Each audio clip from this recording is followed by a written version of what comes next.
Hello, folks, and welcome to another edition of Time About the Movies Flashback. Today, we're flashing back to July 8th, 1988. We got 4 movies to look at today. A lot of sequels here, so let's go ahead and get started. Let's start with the biggest new release of the sequels that we have here. Big in quotation marks, because this really was not a big hit, and that is Arthur II on the Rocks with Dudley Moore and Liza Minnelli. Hi, Lincoln. He's funny. Excuse me. He's broke. Look at the background. There's a bleak fiscal outlook. He's Arthur. It was Arthur. We're looking for somebody who's honest, not afraid to learn, and not afraid to do a little hard work. Well, Hank, if you hire me, I'll help you look. Dudley Moore, Liza Minnelli, Arthur II on the Rocks, rated PG. Starts Friday, July 8th at a theater near you. So the story of this one is that Arthur, once again played by Dudley Moore, loses his fortune for staying with Linda, played by Liza Minnelli, right as the two are preparing to adopt a child. As their marriage suffers, Arthur plans for a way to get his money back, but first he must sober up and get a real job. And part of the reason this movie really doesn't work is because it's kind of just basically a retread of the last movie, except it's the polar opposite. Like, there's nothing about this movie that is new or different about it. And on top of that, it's a sequel that's coming way too after the original movie's success. Maybe it's not as long as something like one that we recently looked at with Crocodile Dundee in Los Angeles, but at the same time, 7 years is still a very long time to do a comedy sequel. And if you're waiting that long, you better have something damn good to show us, or you're just basically coming off as somebody that's just trying to make cash in on something that was a success the first time around. And Arthur was a big success. I mean, it was a massive success. It won a couple of Oscars, including one for John Gielgud, who played Arthur's butler in the previous film. But in this one, he only shows up for a little bit, and basically, it's just a cameo. Like that trailer I showed you, pretty much shows you his one scene in the movie. It's just like, why would you spoil that part in there? But yeah, the movie just doesn't work. It has the same problems as something like Caddyshack 2 did, which was also from Warner Brothers. Is that it tries way too hard to capture that magic from before, but if you don't have the same people behind it, and then the people that are actually behind it are putting their best efforts into it, then why are you doing it except for just making a sequel because the first one was such a big success? I mean, that's really what it comes down to with this movie. The first one was a success. They wanted to make a sequel for so many years, and they basically were kind of lumped into doing this. In fact, the reason why the sequel even got made is pretty interesting. That's more interesting than the actual sequel. So Warner Brothers and Orion Pictures were together when Arthur came out in 1981. Same thing with Caddyshack. They actually made a trade-off agreement to use the filming of Throw Mama from the Train, which came out the year before, and the development of Arthur II. So they traded those off, and the producer of Throw Mama from the Train, as well as the original Arthur, was actually able to use clips from Strangers on a Train in Throw Mama from the Train. And so his production company basically surrendered the remake and sequel rights to the original Arthur. And although Warner Brothers distributed Arthur, the rights were jointly owned by many of those producers, and Warner Brothers could not have proceeded with the Arthur sequel without the consent of the producer's company.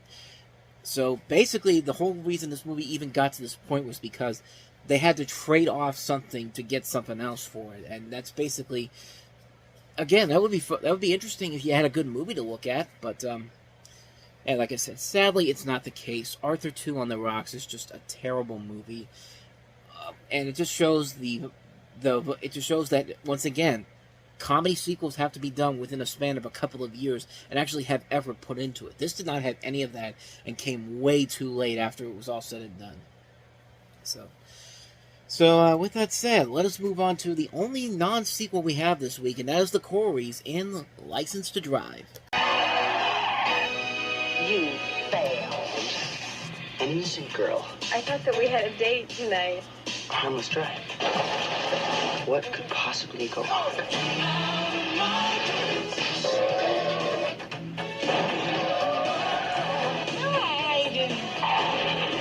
too bad for a kid without his license, huh? License to Drive, rated PG-13, starts Wednesday, July 6th at theaters everywhere. So in this movie, Corey Haim plays Les, who doesn't have a driver's license yet, but he wants to impress his girlfriend, played by Heather Graham? Yeah, Heather Graham. I knew it was Heather Graham, but I also thought for a second it was Kelly Preston. But no, that's Heather Graham in this movie, and he borrows his grandpa's Cadillac for the night and has to witness the poor car go through more and more intense maltreatments. And you also have Corey Feldman also in the film as well, and also Carol Kane, and James Avery from The Fresh Prince is also in this movie as well.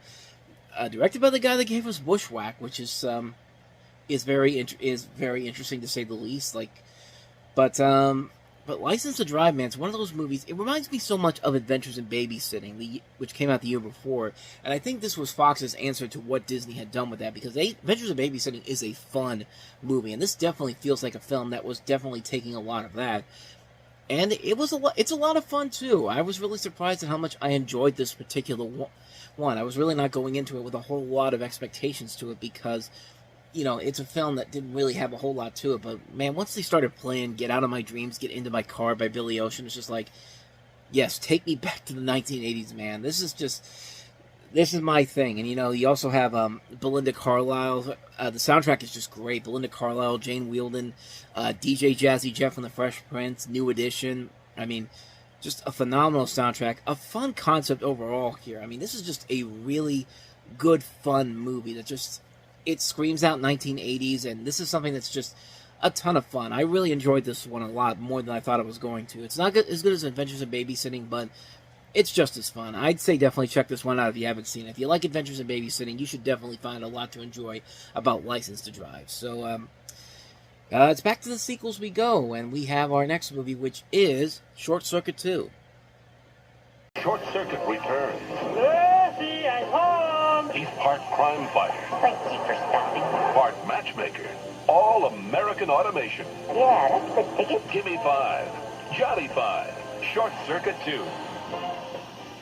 So this takes place after the events of the first Short Circuit movie, where you have number 5 sent from Steve Guttenberg and Ali Sheedy's ranch to the big city to help out Ben, played by Fisher Stevens, with his electronics business. He finds that his robotic talents are warranted by city lowlife who want to turn number 5 into profits.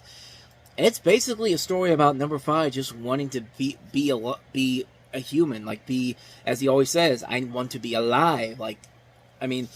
It's about as simple as it gets. This is the sequel that really should not work, but it surprisingly does. I was really shocked because the first Short Circuit isn't a bad movie. It's a fun movie for what it is, and yeah, it's definitely dated.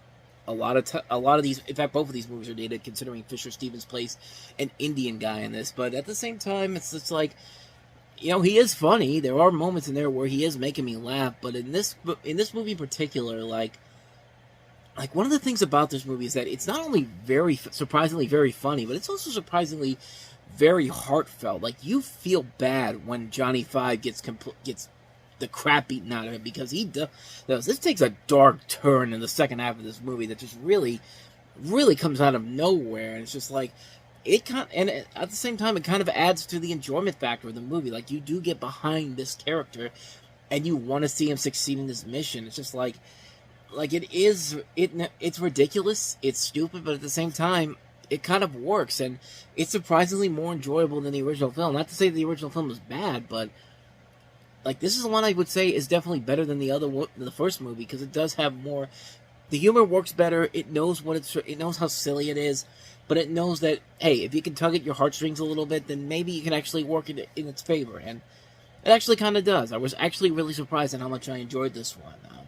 Short Circuit 2, man, surprisingly enjoyable. So yeah, let's go ahead and move on to the last movie we have here, and that is Phantasm 2. For 10 years, the secret of Perigord Cemetery has remained a mystery. Now, 3 innocent people are about to discover the ultimate evil. We've got to warn people. This summer, the brawl is back. Phantasm 2. It's only a dream. No, it's not. Rated R. Oh, I'm sorry, I was supposed to be scared by that. No, it's an old guy. I never saw the original Phantasm, so I don't know how threatening this guy really is. In fact, I've never seen Phantasm 2, but whenever I see the trailer for this, I'm always thinking to myself, am I supposed to be terrified of that? A big, tall guy? These two people are talking, and this big guy comes up and goes, no, it's not. I don't know. To me, like I said, I've never seen these movies, but I don't know. To me, in that trailer, that seemed a little silly. But Phantasm II, this takes place 9 years after the original movie. Actually, I take that back. It should be. Yeah, it's only it's the trailer says 10 years. This is 9 years after the original film, but the sequel I think actually takes place in 1986. I'm not mistaken.